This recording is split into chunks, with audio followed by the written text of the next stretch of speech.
अजून तू डान्सचं काही म्हणत होतास का? नाही ना? नाही, चुकून म्हणतो. कदाचित मी भार्गवीचा उल्लेख करायला हवा होता. कसं की मधुराणी, आपल्या सगळ्यांनाच, तू तर सारेगममध्ये होतीच, परंतु तुझी बहीण सुद्धा हो मागचं जे पहिलं सारेगम हो झालं, अभिजित हो कोसंबी जेव्हा महाविजेता ठरला, त्याच्यात फायनल पर्यंत पोहोचलेली होती ती. आज या Right. ठिकाणी आलेली आपल्या सगळ्यांबरोबर कार्यक्रम बघायला, तर तिलाही आपण जरा थोडंसं हो, तिला पण बोलूयात. माझ्यापेक्षा जास्त ती छान गाते. कारण की तू Definitely. फोनवरती बोलताना मला सांगितलंस की मी कॉम्पोज केलेलं एक गाणं ती माझ्यापेक्षा सुंदर गाते. हो, आणि ते तिच्या लक्षात माझ्यापेक्षा जास्त, म्हणजे मीच चाल विसरली ते तिच्या लक्षात आहे. त्यामुळे हा पण एक नवीन पैलू आता सगळ्यांना समजला की मधुराणी कॉम्पोजही उत्तम करू शकते.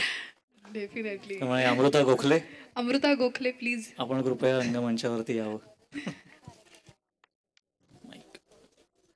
अमृता, लहानपणापासून तू मधुराणीला बघत आलेली आहेस, तिचे अनेक वेगवेगळे पैलूही तुला माहिती आहेत, अभ्यासापासून, अभिनयापासून, गाण्यापासून, आता कॉम्पोजिशन्स पर्यंत. Hello hello.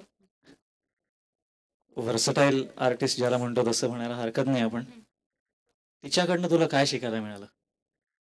प्रथम सगळ्यांचे आभारी, आणि खरं तर माझी आत्ता या स्टेजवर उभं राहायची पात्रता नाही, की असं ज्येष्ठ नक्कीच कलाकार नाही. इथे आहे, पण तू मधुराणीची बहीण म्हणून मला बोलवलंस म्हणून मी स्टेजवर येण्याचं डेअरिंग केलं. खरं तर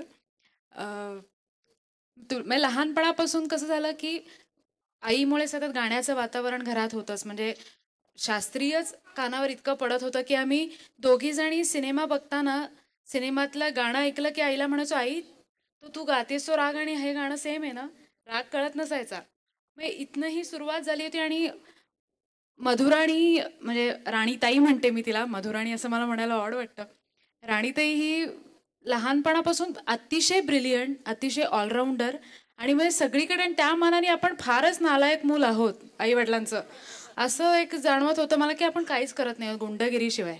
म्हणजे मी हुजूरपागा शाळेतली गुंड होते हे सांगा, आणि आपण काहीच करत नाही. पण तिने एक असं होतं की आई सतत प्रयत्न करत होती माझ्यावर, तू गाण्याचं हे कर, अगं बघ मधुराणी हे करते, तू हे कर ते कर, पण ते जनरेशन गॅपनी पोचत नव्हतं. आणि ती मधला दुवा बनली मधुराणी.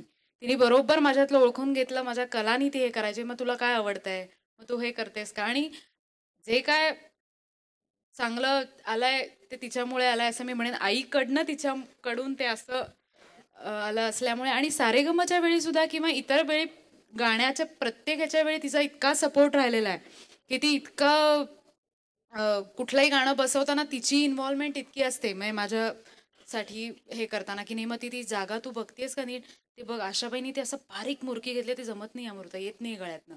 ते कदाचित माझं नोटीस झालेलं नसतं गाता गाता, पण ती मला सांगते ते सगळ्या जागा नीट हे केल्या आहेत ना, उगीच गायचं म्हणून गायचं नाही गाणं.